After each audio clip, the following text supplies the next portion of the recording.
Vertical break pantograph પ્રકારના આઇસોલેટરની મર્યાદાઓ જણાવો. તો વર્ટિકલ બ્રેક પેન્ટોગ્રાફ પ્રકારના આઇસોલેટરના ઘણા બધા એડવાન્ટેજીસ છે, એટલે કે ફાયદાઓ છે, પરંતુ સાથે એની થોડી ઘણી મર્યાદાઓ પણ છે. તો અત્યારે આપણે થોડી એની મર્યાદાઓ વિશે વાતચીત કરી રહ્યા છે. એમાં છે કે પેન્ટોગ્રાફ મિકેનિઝમ યાંત્રિક રીતે એટલે કે મિકેનિકલી ખૂબ જ જટિલ એટલે કોમ્પ્લેક્સ રચના છે, જેના કારણે પ્રારંભિક ખર્ચ એટલે કે ઇનિશિયલ કોસ્ટ અને મેન્ટેનન્સની જરૂરિયાતો વધારે હોય છે. એમાં બધા ગતિશીલ એટલે કે મૂવિંગ પાર્ટ વધારે છે અને સાંધાઓ એટલે કે જે જોઈન્ટ્સ આપેલા છે તેના કારણે સરળ કામગીરી સુનિશ્ચિત કરવા માટે નિયમિત લુબ્રિકેશન અને નિરીક્ષણની જરૂરિયાત એટલે કે મેન્ટેનન્સ અને ઇન્સ્પેક્શનની જરૂરિયાત રહે છે.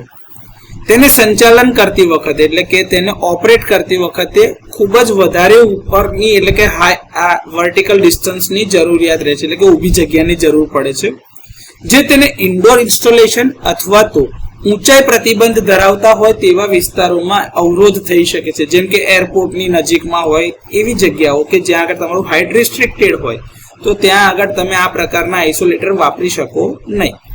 સામાન્ય રીતે તેના રચના અને ખર્ચના કારણે 66 કિલોવોલ્ટથી નીચેના વોલ્ટેજ માટે તે ઇકોનોમિકલ અથવા તો વ્યવહારુ હોતા નથી. બહુવિધ સાંધા એટલે કે એક કરતા વધારે જગ્યાઓ ઉપર એના જોઈન્ટ્સ આપેલા છે તથા લિંક મિકેનિઝમ આપેલા છે, જે સમય જતા ખોટી ગોઠવણી અથવા તો ઘસારાના લીધે નબળા બની શકે છે, જેના લીધે એની કામગીરી પર અસર થાય છે.